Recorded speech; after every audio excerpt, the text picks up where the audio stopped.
Maldição hereditária, uma doutrina bíblica? Bom, é isso que nós vamos ver aqui hoje. Você está em mais um episódio do A Bíblia Responde. Eu sou o pastor Lohan Castro e vamos falar um pouco sobre esse assunto.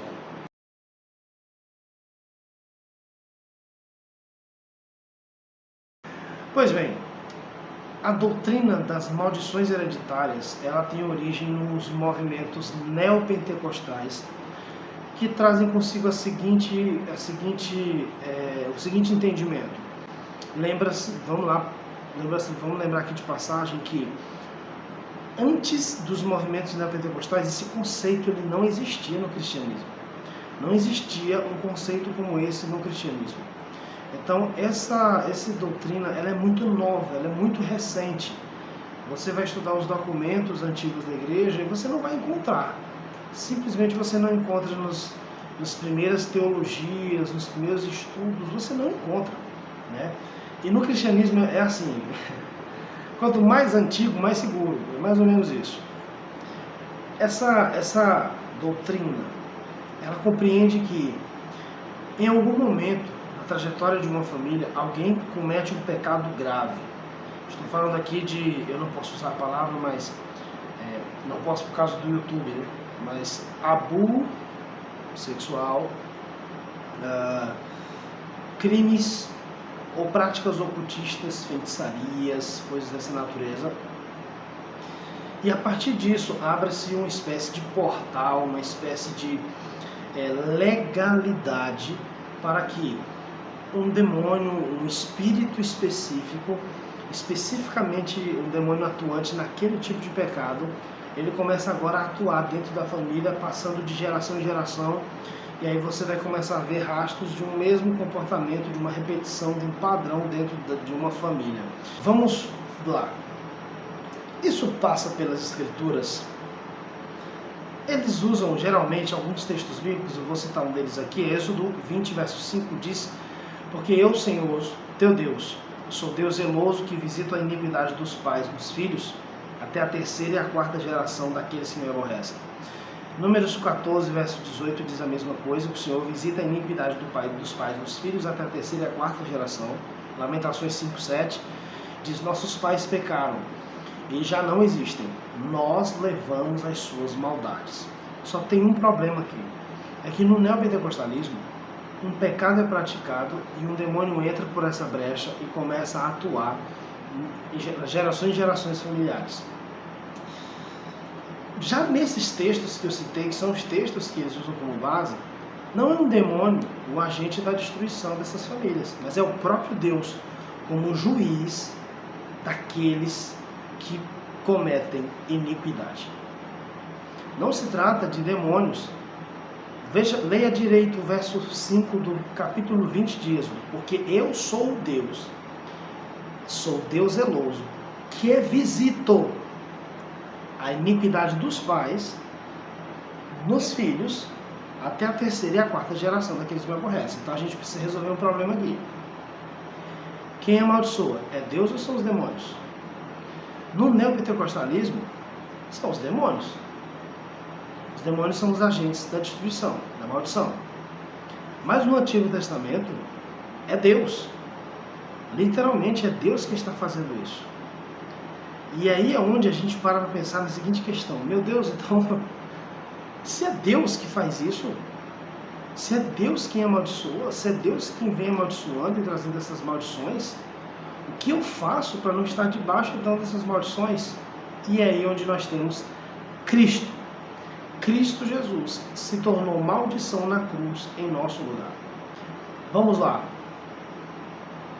É bem verdade que existem muitos casos estranhos mesmo, de famílias inteiras que vivem uma espécie de atuação maligna, e eu já vi isso muitas vezes. Eu me lembro de uma vez estar numa casa e era um caso de possessão demoníaca, e no momento em que eu comecei a orar pela jovem para repreender aquela força maligna na vida dela, manifestou-se nela o espírito imundo e outro espírito imundo manifestou-se na mãe ao mesmo tempo. E eu senti que tinha uma coisa ali, sabe? Tinha uma coisa ali naquela casa, tinha uma coisa ali naquela família. Então, mas nós estamos falando aqui de uma família de descrentes. E qual é o grande problema, os grandes problemas dessa doutrina da maldição hereditária? É que, em primeiro lugar, tem pouca base bíblica. Realmente as bases que eles escolhem não são as melhores bases para embasar a doutrina deles. E eu já fui desse movimento, gente. Eu já fui desse movimento, já atuei em movimentos assim de libertação com essas visões, com essa visão mais da quebra de maldição, né, dessa questão de maldições geracionais e coisas desse tipo assim. E eu descobri que era, na verdade, a maioria das coisas que eram ensinadas nesse movimento era heresia. Não é bíblico, não é ensinamento bíblico de fato.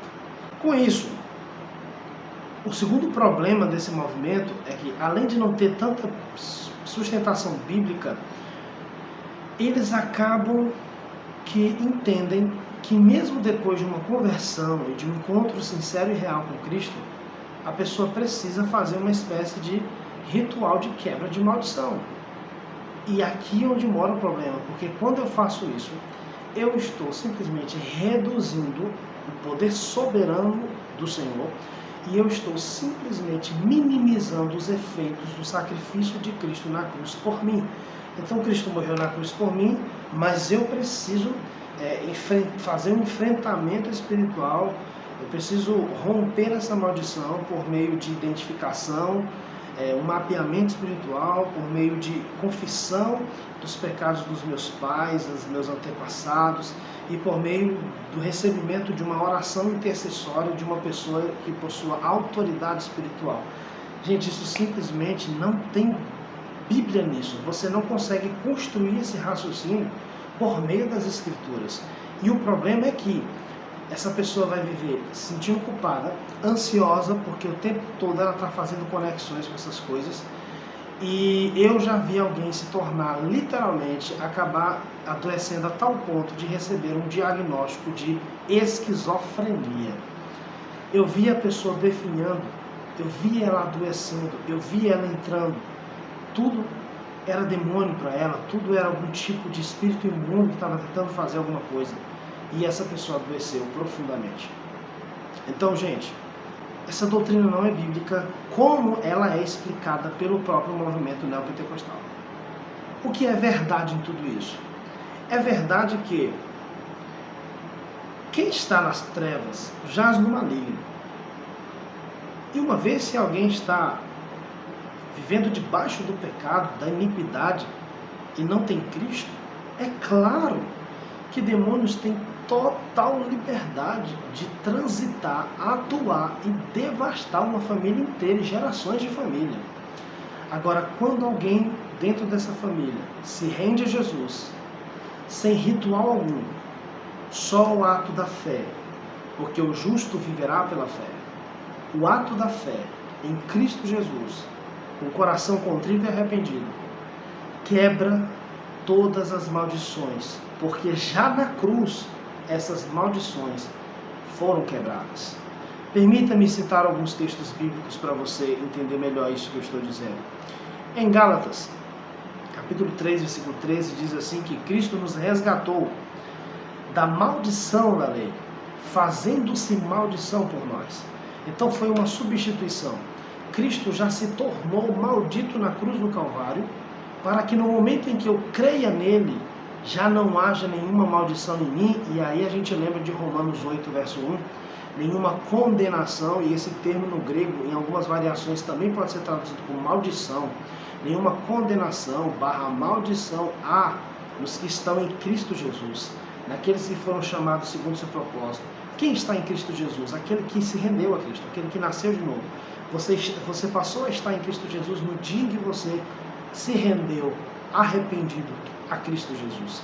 Em Ezequiel 18, verso 20, mostra claramente para nós que em Cristo essa coisa de os pecados dos pais agirem como uma espécie de maldade espiritual, maldição espiritual sobre os filhos, é quebrado, porque em Ezequiel 18, 20 diz: a alma que pecar, esta morrerá.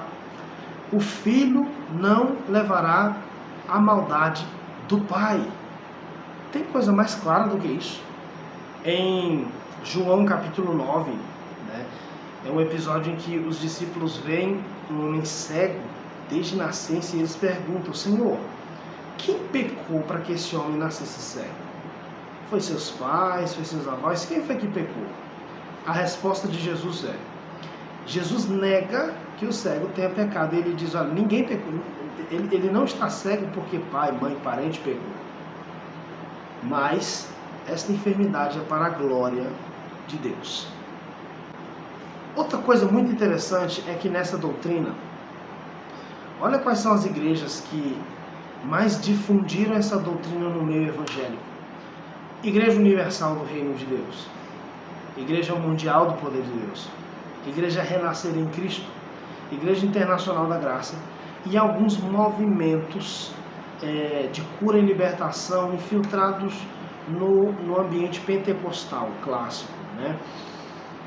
E infelizmente, esses movimentos e essas igrejas que eu citei são as maiores causas de atrasos no reino de Deus, no Evangelho, porque são falsas igrejas, ou pelo menos, não, são verdadeiros CNPJs, mas igreja no modo da Escritura não são.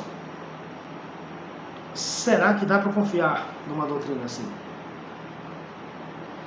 O que eu quero dizer aqui, em primeiro lugar, se você está em Cristo e é nova criatura, não há mais condenação para você. Você não precisa ficar fazendo algum tipo de ritual, de mapeamento para depois se arrepender, confessar e receber uma oração de uma autoridade espiritual.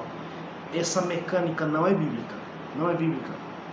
Isso reduz o sacrifício de Cristo, apequeniza as chagas profundas, as feridas doídas de Jesus na cruz do Calvário.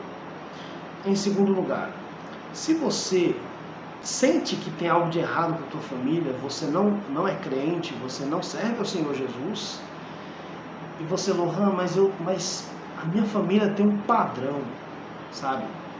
Vamos lá. Se se trata de um padrão de pecado, pecados são aprendidos, esse é o ponto.